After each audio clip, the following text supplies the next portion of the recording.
New York sleeps beneath falling snow. Once he ruled its shadows, now he's just a ghost behind glass. But when a cartel kidnaps an innocent family, Don Vincent Moretti breaks his silence. One last war. One final debt. The old lion wakes again. And this time, honor will bleed. Snow fell over Manhattan with the silent patience of things that have waited a long time. From the 12th floor office, Vincent Moretti watched the city blur into white.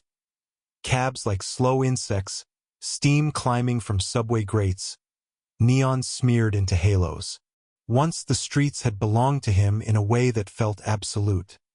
Now they belonged to change, to younger men eager for every scrap he had learned to hoard. He observed them all from behind glass, as if distance could keep memory from opening like a wound. On the polished desk lay a half-empty glass of red wine and a photograph in a cracked frame.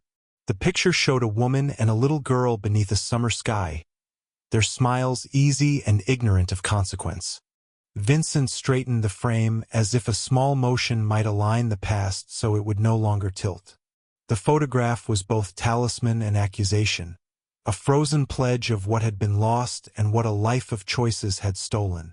3 years earlier a bomb had taken the woman and the child, an explosion meant for him, and the silence since had been a room he walked through every day. The office received 2 men. Mark Santoro, broad-shouldered and marked by the kind of breaks and bruises a life on concrete leaves, and Lucas Romano, clean, precise, eyes that catalog detail like a ledger.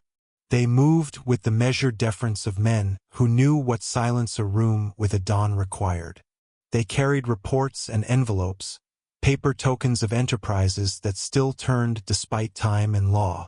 Numbers were spoken in heads bent over documents. Docks, clubs, construction contracts. The books suggested stability that the city refused to grant. Vincent tasted the idea of business good like a bitter coin. The truth he had learned was that stability bred complacency and complacency killed. The old calculus, respect, boundaries, and agreed limit to violence had been shifting for years. The Rojas Cartel, a newer, brasher force, pushed past those older lines, crowding neighborhoods with product and swagger. Mark favored the brutish answer. Strike back, burn their stash houses, make the Catalan swagger of a rival bleed red enough to teach caution. Lucas countered with the arithmetic of modern containment. Cameras on every corner, federal scrutiny, the hazards of open war in a city that now witnessed everything. Vincent listened without haste. Age had not softened him. It had made precision into a habit. He measured risk the way other men measured time, and his thought always drifted back to the photograph on the desk, the echo of a baker's daughter offering cannoli to strangers with the careless generosity of a child. There was news that unsettled them more subtly than talk of shipments and turf. A small grocery in Brooklyn had been hit that night. A clean family taken from behind counters and canned goods, dragged into black SUVs beneath the indifferent buzz of street lamps. The witnesses described tattoos, scorpion symbols, the Rojas mark. The family owed no debts, paid no protection, and lived quietly. They were the kind of people that should be invisible in a city that prided itself on indifference, the kind of people whose presence was usually a background hum in the ledger of power. That they had been seized publicly, with little reason, suggested a message rather than a desperate collection. The detail lodged in Vincent like cold metal. He had learned long ago that evil in the world often arrived with a motive thin as smoke. A message, a mistake, an accident. But that there was a line men kept, even criminals, because without it all order dissolved. His hand remembered that line by instinct. No women, no children, no families. His life had been built on a mixture of brutality and certain antiquated codes that had once defined the industry. The bombing that killed his wife and daughter had been a breach of that very code, and his response had been a trail of reprisals so efficient and final that the names of those responsible had been erased.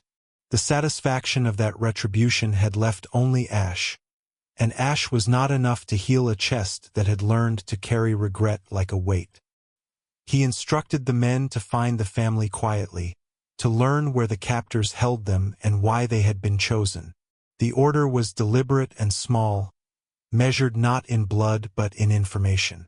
The moment demanded reconnaissance, not the blunt charge that Mark wanted, not the reckless fireworks of a frontal assault. The city had changed with cameras and talk and legal eyes. Patience now was a weapon as effective as a gun. They would watch first, learn the rhythms of the pier where the Rojas stored their goods, mark the shifts of guards and the schedules of vans. Brooklyn at night was a different country. Alleys narrowed into memory, neon signs hummed, and the convenience store's shattered window glinted with the small, obscene clarity of spilled life. Police tape hung limp in the wind, with officers standing like indifferent props. The splatter on the pavement had dried into rust-colored maps the city would file away. Their soldier, a thin, nervous man named Tommy, conveyed what he had seen. SUVs, heavy-armed men moving like a practiced crew, a father struck down for standing up, a child's cry swallowed by the engines. Names were passed along. A woman called Aisha Malik, a man named Imran. Immigrants who had tried to live with their heads down. No connection to Vincent's operations. No reason for the Rojas to snatch them, except that the new cartel reveled in noise. Vincent watched the evidence as if watching a map that would lead somewhere. He chose to move slowly, to avoid the temptation of spectacle. He would not rush in and ignite a war the city did not need. Yet the act of inaction felt like surrender. The line he kept had been transgressed, and the shape of his response would be quiet and precise at first. Eyes on Pier 47, the warehouse by the East River where shipments moved under the pretense of frozen cargo. He sent 2 men to a rooftop across the channel to study the comings and goings, to count guards and note the pattern of vans. He reached for a list of old debts and favors kept in a small black notebook, names of policemen and informants accustomed to receiving an envelope in the right season. From the rooftop, the warehouse looked like an island of industry, a rectangle of light and shadow marked by the Rojas scorpion on crates. Men moved across the dock, figures that belonged to no one's memory. A black sedan arrived and the outline of a leader unfolded in its shadow. A presence older than the cartels, a new kind of boss, stepped from the car with the immutability of someone who believed himself untouchable. Close observation told more than blunt force. Patterns, schedules, a hint of nervousness in how guards shifted when a certain van arrived. There were holes to be found in any fortress if one looked long enough. Dawn found Vincent on his balcony, the skyline cutting a thin, cold horizon. For the first time in many years, purpose warmed him like a small, stubborn flame. It was not the hunger for empire that stoked him. It was the memory of a small child's hand, the image of flour on a woman's sleeve, the knowledge that some things were not negotiable, even in an unkind world. The Rojas had drawn a line into his city and, without asking, had invited him to redraw it. He slipped on a coat as if armor and moved toward a car waiting in the shadow. The old lion, thought sleeping by many, prepared to wake. The war that had been waiting in the seams of the city had found the warehouse by the East River breathed in time with the wind. Metal beams creaked, and the hum of a diesel generator filled the hollow space between shadows. The air was heavy with oil, salt, and fear. In a corner, Imran Malik sat tied to a chair, his face swollen from the blows he'd taken. Beside him, Aisha held their children close. Omar, 12, trembling but defiant, and Sarah, 8, who clung to her mother's sleeve in silent terror. The light above them flickered, revealing the tattooed faces of the men who surrounded them. The Rojas cartel had turned the warehouse into a temporary prison. A man leaned against a crate marked frozen seafood. His name was Diego Rojas, younger brother of the cartel leader. His smile was easy, almost polite, and all the more terrifying for it. The family had been here for hours, maybe a day, it was impossible to tell. Hunger gnawed at them, but fear kept them awake. When the door clanged open, another man entered. He was taller, colder, and carried authority like a weapon. Raul Rojas, the boss himself, walked through the shadows with the slow grace of someone who knew power didn't need to rush. The guards straightened as if gravity had changed. He surveyed the captives with a detached gaze, as though studying a shipment that had gone wrong. "You run a store," he said finally. "Someone used that store to move my product. You knew nothing." Imran's voice broke as he spoke. He explained the small life they had built, the shop, the regulars, the endless effort to stay invisible. Raul didn't argue. He simply nodded and turned away, leaving Diego to finish the questioning. Hours later, when even fear grew tired, the warehouse lights dimmed. The family huddled together, whispering prayers under the cold echo of dripping water. Across the river, in his office, Vincent Moretti studied the map spread across his desk. Thin red circles marked docks, warehouses, routes once controlled by his men. Now many bore the scorpion insignia of the Rojas. Reports lay scattered. Names, surveillance notes, payment ledgers. It wasn't just a kidnapping, it was an announcement. The Rojas had stepped into his territory and taken something that did not belong to them. Whether the Maliks knew it or not, they had become a message. Vincent felt the old weight in his chest. Not anger, but something colder and deeper. For years he had survived by refusing sentiment, by reminding himself that empathy was a weakness that invited betrayal. But that night, as the snow turned to rain against the window, he understood that silence would mean surrender. He picked up his black notebook, a list of old debts and uncollected favors.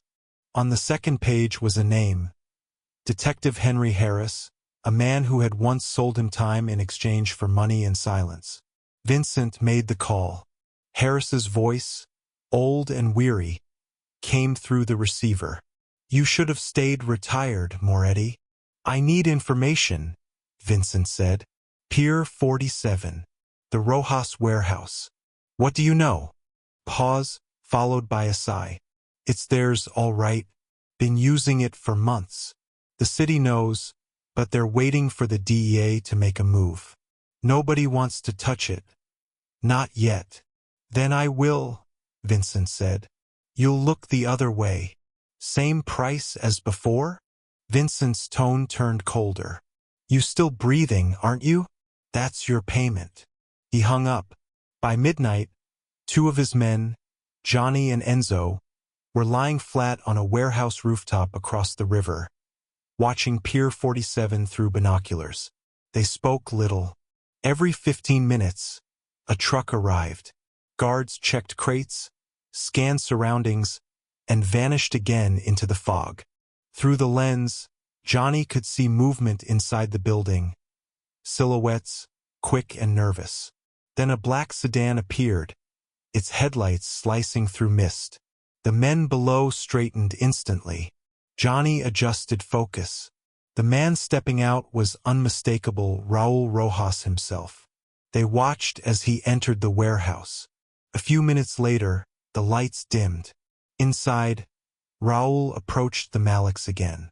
His tone was quiet, almost conversational. He asked the same questions in different ways.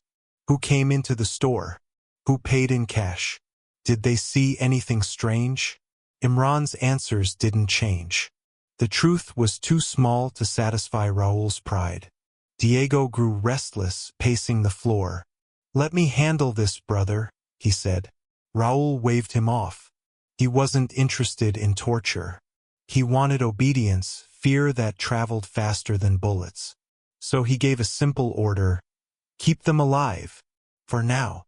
Then he left, his convoy vanishing back into the fog.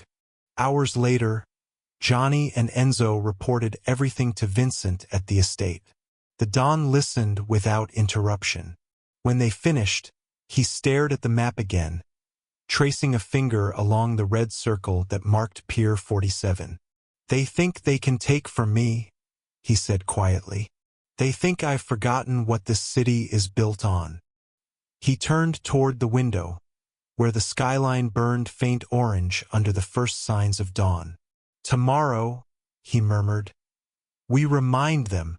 When the morning came, Vincent stood alone in his study. The photograph of his wife and daughter sat beside a new object, a small prayer bead bracelet, left on his doorstep that morning by one of his men. It had belonged to the Malik girl. He picked it up carefully, feeling the smooth beads between his fingers. It was light, almost weightless, but it carried more meaning than all the money stacked in his vaults. The decision was no longer a question of business or pride. It was something older, something buried beneath every deal and every sin, the faint echo of conscience. Pier 47 would burn, and with it, the illusion that Vincent Moretti had gone soft.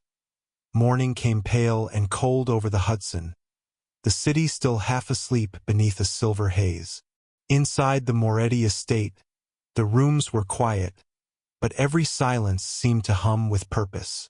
Vincent Moretti stood at the head of the long dining table, his hands resting on polished wood worn smooth by decades of meetings, deals, and oaths.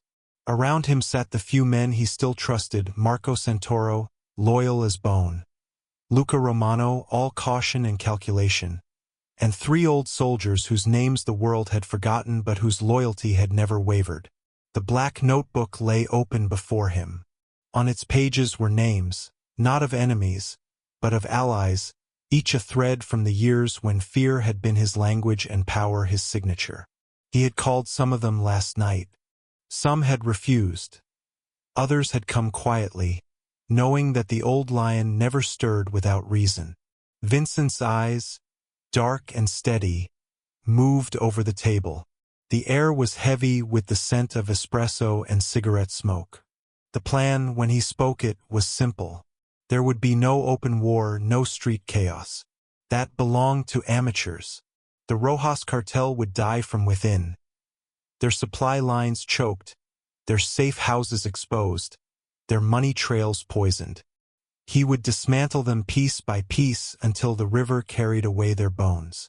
Marco would lead the first move, a quiet raid on a small stash point near the docks, disguised as a police operation. Luca would handle the bribery and information. The city still ran on money, and Vincent still knew where to put it. 2 of the old soldiers, Johnny and Enzo, would coordinate surveillance on Pier 47, mapping every shift, every face, every routine. The Don's orders were spoken softly, but each man at the table understood their weight. By nightfall, the war would begin, not in noise, but in the slow unraveling of a network that believed itself untouchable. That afternoon, the streets of Queens felt ordinary. Children played near alleyways. Shopfronts opened under gray skies. No one saw the black van that rolled quietly toward the docks. Inside sat Marco and 4 of Vincent's men, their faces cold, their weapons hidden beneath tarps. The stash house stood between 2 abandoned buildings, marked only by a faint scorpion painted on the door. Inside, 5 cartel men counted money beside crates of uncut powder. They didn't see the van until it was too late. The first blow came not with bullets but with smoke. A flashbang through the window, the hiss of gas flooding the room. Confusion spread fast. By the time the gunfire started, it was over. Marco's men moved like a storm. Quick, brutal, efficient. When silence returned, the Rojas outpost was nothing but wreckage and corpses cooling on the floor. Marco set a single match to a box of gasoline. The flames caught greedily, climbing the walls until smoke poured from broken glass. As they drove away, Marco made a single call. "It's done," he said. Vincent's voice came calm through the speaker. "Good. Let it burn." The fire spread across the docks like a rumor. By nightfall, panic rippled through the cartel ranks. Word reached Raul Rojas at his riverfront mansion before midnight. He stood by his window, watching the fire glow across the water, and for the first time in years, his calm cracked. His younger brother Diego stormed into the room, shouting about betrayal, about spies, about blood. Raul silenced him with a gesture. He had seen this kind of retaliation before, precise, surgical, meant to send a message. This was not random street violence. "Find out who did it," he said quietly. "And find out fast." He didn't need to say the name that was already forming in Diego's mind. The rumor had started already. Whispers of the old Don stirring again, of Moretti's men in the alleys, of debts long buried being called in. Meanwhile, inside a small church in Brooklyn, Vincent met with Father Callahan, a priest too old and too wise to ask dangerous questions. The confession booth smelled of dust and candle wax. "I don't come for forgiveness," Vincent said softly. "I come for clarity." The priest's voice, calm and dry, came through the screen. "Clarity is often a disguise for justification, my son." Vincent smiled faintly.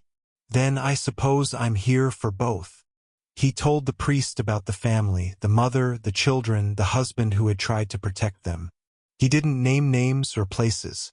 He spoke instead about the code he had lived by, the line that had been crossed, and the feeling that redemption had to be paid in someone else's blood. When he finished, silence hung heavy. The priest finally said, "You're not saving a family, Vincent. You're saving yourself." "Maybe," Vincent answered, "but sometimes saving yourself means killing the part that let others die." He rose, placed a folded envelope on the altar, a donation that would rebuild the church's broken roof, and left without looking back. By the third night, the Rojas warehouse at Pier 47 was under quiet siege. Johnny and Enzo had mapped every movement. 6 guards rotating shifts, 2 vans arriving after midnight, 1 side entrance used by Diego himself. Vincent studied their photos under the yellow light of his study. Each face was catalogued. Each pattern had meaning. The Don tapped a finger against the map, then spoke softly. "Tomorrow night, we go inside." Marco's eyes glinted. "With force." Vincent nodded once. "But not to destroy, not yet. We take back the family. We make them bleed after." Luca frowned. "That pier is crawling with men. If this goes wrong, it'll be the end." The Don looked at him evenly. "Then it ends on my terms." In the small hours before dawn, as the city's sirens echoed faintly in the distance, Vincent sat alone in his office once more. The cracked photograph of his wife and daughter rested beside a new object, the prayer beads belonging to the Malik girl, now tied around his wrist like a promise. He traced the beads slowly, feeling the weight of what was coming. The line between revenge and justice had never been thinner. Outside, the wind carried the faint sound of the river. Somewhere across that water, the family still breathed in darkness, and the men who had taken them still believed themselves safe. Vincent looked out across the skyline, a city built on violence pretending to be virtue, and exhaled a long, steady breath. Tomorrow night he would cross the river. And once he did, there would be no going back. Night wrapped itself around the East River like smoke. The city lights shimmered across the black water, breaking into restless patterns with every ripple.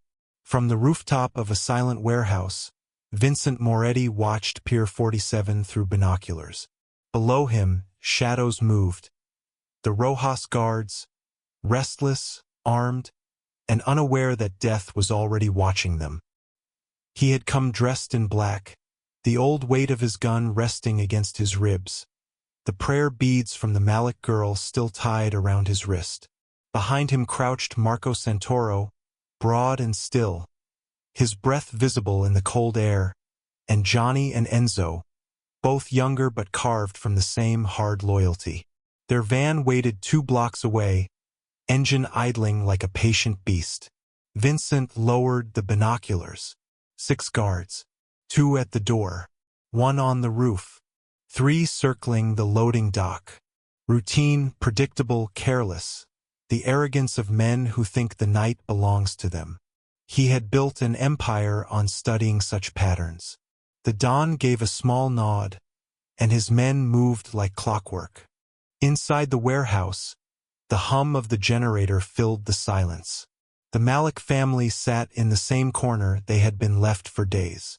Their faces were pale, eyes sunken with exhaustion. Aisha held Sarah close, whispering prayers. Imran, hands still tied, had stopped speaking altogether. Hope had become something that existed only in silence. Diego Rojas paced near the crates, a bottle of rum in one hand, the other playing with the safety of his pistol. His men laughed, drunk and loud, the sound echoing off the steel walls. Diego looked at the family with lazy contempt. "Tomorrow morning," he said, his voice thick. "My brother wants them moved to Jersey. He'll decide then what to do." He grinned, showing gold teeth. "But maybe I'll have some fun first." Aisha closed her eyes and whispered a name she hadn't spoken since childhood. Outside, the wind shifted, and the first light went out. On the roof, Johnny cut the power cables with a single motion. The warehouse went black. In the sudden darkness, the guards shouted, flashlights flickering through confusion. Then a sound. A soft hiss, smoke grenades rolling across the floor. The room filled with thick gray clouds. The cartel men coughed and cursed, stumbling toward the exits that no longer existed. Out of the smoke came the first bullet. A single, clean shot that dropped the man nearest the family before he could even raise his weapon. Then another, and another. Marco moved like a machine, precise, brutal, efficient. He broke through the side door, submachine gun low and steady. Johnny and Enzo followed, their movements synchronized with silent communication learned over years. Vincent entered last. He didn't run. He walked, slow, certain, as if he had done this 1,000 times before and would do it 1,000 more. His revolver gleamed in the flashes of muzzle fire. The warehouse became a theater of chaos. The sharp cracks of gunfire, the metallic thuds of bodies hitting the floor, the thick smell of oil and blood. Diego Rojas fired wildly into the smoke, screaming orders in Spanish that no one obeyed. When the haze cleared enough to see, he froze. Vincent stood across from him, coat torn by dust and bullet marks, his eyes dark and calm. For a second, recognition passed between them, not of faces but of type.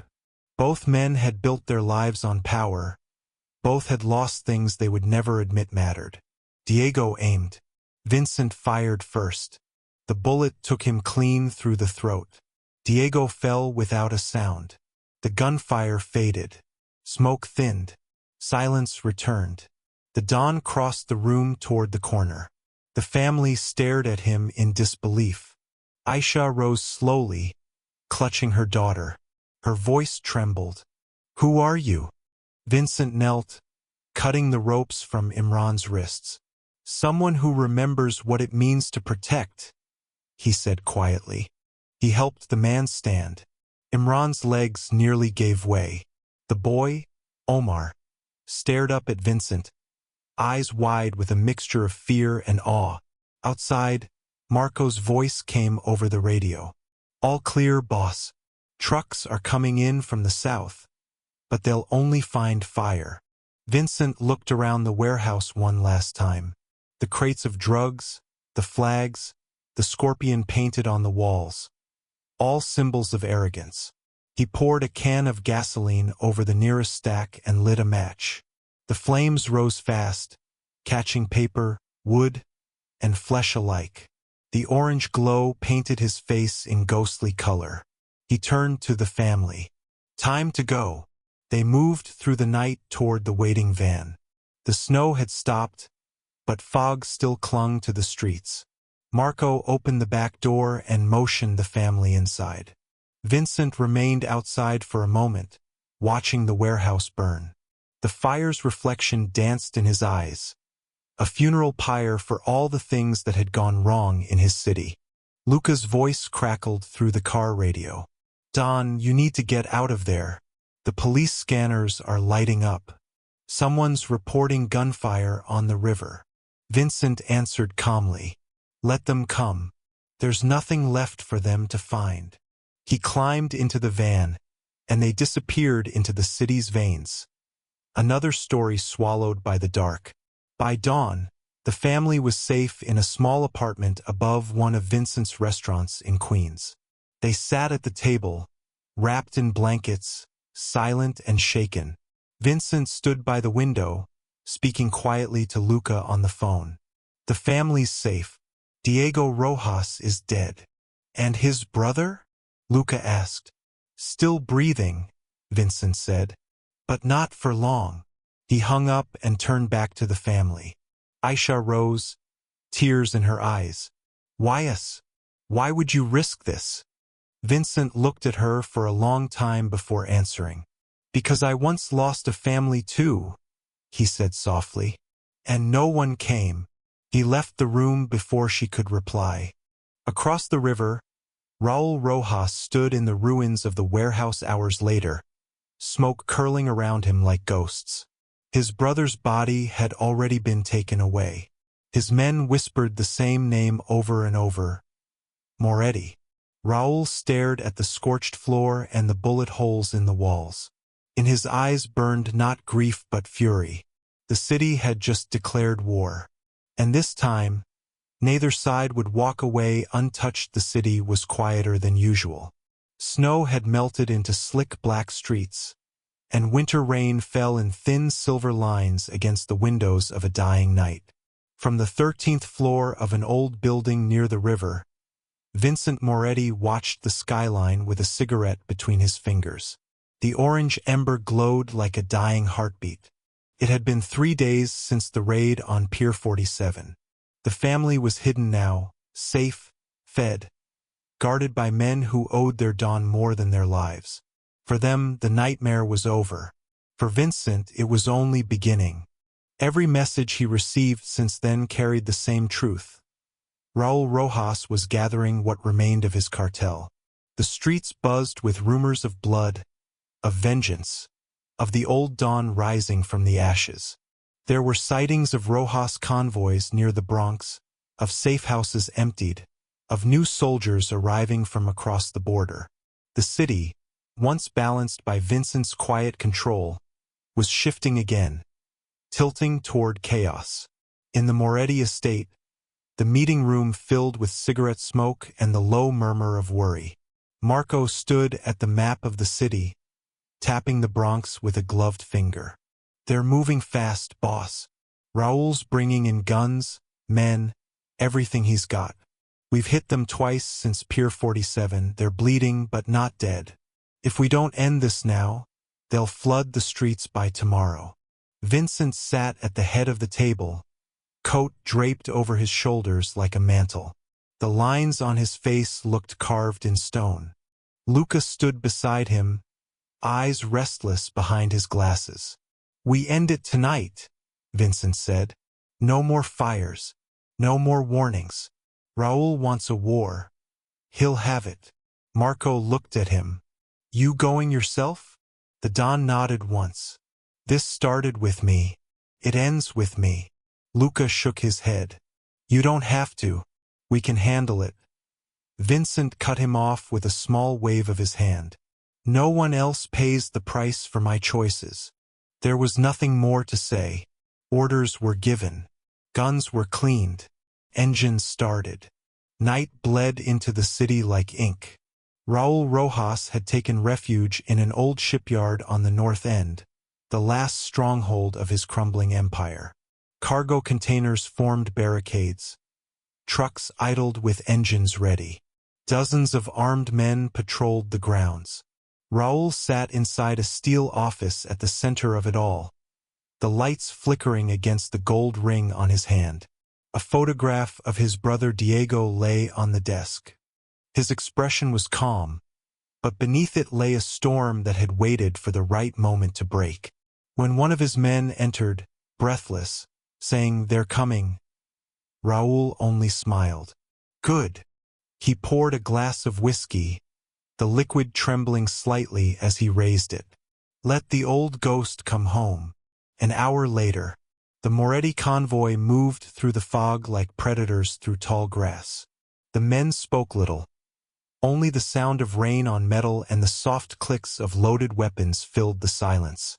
Vincent rode in the first car beside Marco. His mind was still clear in a way it hadn't been for years. He wasn't thinking of power or revenge anymore. Only of balance, of the line that had been crossed and the weight of setting it right. When they reached the edge of the shipyard, the cars stopped. The men fanned out, taking positions behind crates and walls. The air was thick with tension and salt. Then Vincent stepped forward. The wind lifted the edge of his coat, and for a brief second, he looked almost young again. The first shots came sudden and sharp, splitting the night. Muzzle flashes cut through fog like lightning. The air filled with shouts, echoing across metal and concrete. Marco led the charge from the left, cutting down 2 guards before they could reach cover. Johnny and Enzo moved in tandem, their bullets finding targets between bursts of light. Vincent walked through the chaos with the cold focus of a man who had nothing left to lose. Every shot he fired landed with purpose. He felt no rush, no panic, only the steady rhythm of inevitability. The battle spilled into the heart of the yard. Explosions tore through fuel drums, setting off waves of orange fire that turned the rain into steam. Shadows darted between flames. Screams rose, fell, and were swallowed by thunder. At the far end, Raul Rojas appeared on the catwalk above the office, rifle in hand, his white shirt stained with blood not his own. Their eyes met through the firelight. 2 men carved by the same world, standing on opposite ends of its decay. Raul shouted something in Spanish, defiance, anger, grief, but Vincent couldn't hear it over the roar of flames. He raised his gun instead. The first bullet grazed Raul's shoulder. The second shattered the railing beside him. The third he fired as he advanced, slow and unrelenting. Raul fired back, hitting Vincent in the side. The Don staggered, but didn't fall. He pressed forward, each step measured like a prayer. The 4th shot found Raul's chest. The 5th ended him. The echo of it lingered in the storm until it faded into silence. When the gunfire stopped, the yard looked like a graveyard of light. Bodies lay among twisted metal and burned crates. The fire's glow reflected in puddles of rainwater, painting everything red. Marco found Vincent leaning against a container, hand pressed to his wound. His coat was soaked dark with blood. "Boss," Marco said, kneeling beside him. "We gotta move. Cops'll be here soon." Vincent shook his head slowly. "You'll go. Get the family out of the city. Make sure they disappear." Marco's voice broke. "Don't do this. We can get you to a doctor." "Marco," Vincent said softly, his voice steady but tired, "we both know I'm done running." He reached into his coat and pulled out the cracked photo of Elena and Sophia, the one he'd carried all these years. He looked at it once more, then smiled faintly. Not with happiness, but peace. "You did good," he whispered. "All of you. Now go." Marco hesitated, then nodded. He placed the beads from the Malik girl into Vincent's palm, closing his hand around them. When he finally walked away, the dawn was alone beneath the falling rain. As dawn broke, the police sirens arrived to find only the remnants of war. Fire, bodies, and silence. No one could say what had happened to the old man whose name still carried weight in the underworld. Days later, in a small town far from the city, Aisha Malik opened her door to find a single envelope waiting on the steps. Inside was a deed to a house, a stack of cash, and a note written in careful handwriting. For the lives I could not save and the ones I did. VM.